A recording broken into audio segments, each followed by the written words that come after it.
ఇది ఆలు పొడుం కర్రీ. దీన్ని ఆలు పుట్టు అని కూడా అంటారు. ఇది నేను ఒక బంగాళదుంప 4 ముక్కలు చేసి ఉడకబెట్టుకున్నా.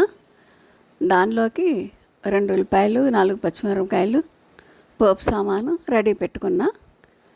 బాణలి పెట్టి 2 స్పూన్లు నూనె పోసి దాంట్లో శనగపప్పు, ఆవాలు, మినపప్పు, జీలకర్ర, ఎండుమిరపకాయ ఇందులో పచ్చిమిర్చి వేస్తాం కాబట్టి కరివేపాకు వేసుకుంటాం. అదంతా బాగా వేగాక ఉల్లిపాయ పచ్చిమిర్చి వేసి వేపుతామన్నమాట. ఇది సమోసాల్లో కూడా పెడతారు ఈ కూర, అలాగే బోండాల్లో కూడా పెడతారు. అదే చిన్నపిల్లలు కూడా బాగా ఇష్టంగా తింటారు. ఇది బాక్సులోకి అది పెడతాం, ఈజీగా అయిపోద్ది అనమాట కర్రీ. అలాగే దోశల్లో కూడా దోశ పిండి వేసాక మసాలా దోశ అని అడిగితే ఇదే వేస్తారు దాని మీద కూడా. అట్లాగా ఇది బోండాలోకి, సమోసాల్లోకి, దోశల మీదకి అట్లాగా పనికొస్తుంది. చపాతీ పూరీలోకి కూడా కర్రీ పనికొస్తుంది. ఈ కర్రీ రైస్లోకి అన్నింటిలోకి ఉపయోగపడుతుంది అన్నమాట. చేయటం కూడా చాలా ఈజీ.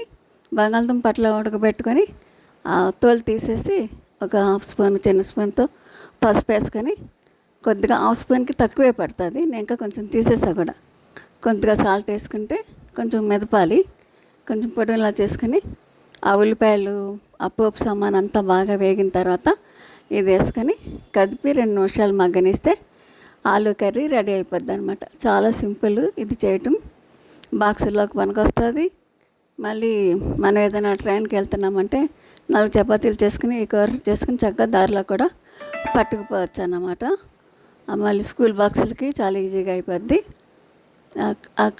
మార్వాడీస్ కచోరీ అని చేసి పెడతారు కదా, వాటిలో కూడా ఇదే పెడతారు. దీంతో చాలా రకాల ఐటమ్స్ చేసుకోవచ్చు అనమాట. ఈ కర్రీ ఒకటి వండి ఉంచుకుంటే రైస్లోకి, చపాతీల్లోకి, పూరీలోకి, సమోసాల్లోకి, బోండాల్లోకి, అట్లా దోశలో వేస్తే మసాలా దోశ అవుతుంది. అన్ని విధాల ఇది బాగుంటుంది అన్నమాట. కర్రీ చేసుకోవటం ఈజీ, చాలా టేస్ట్ ఉంటుంది. చపాతీలోకి, పూరీకి చాలా బాగుంటుంది అన్నమాట. ఒకసారి ట్రై చేసి చూడండి. ఆలు పొడుం, ఆలు పుట్టు కర్రీ.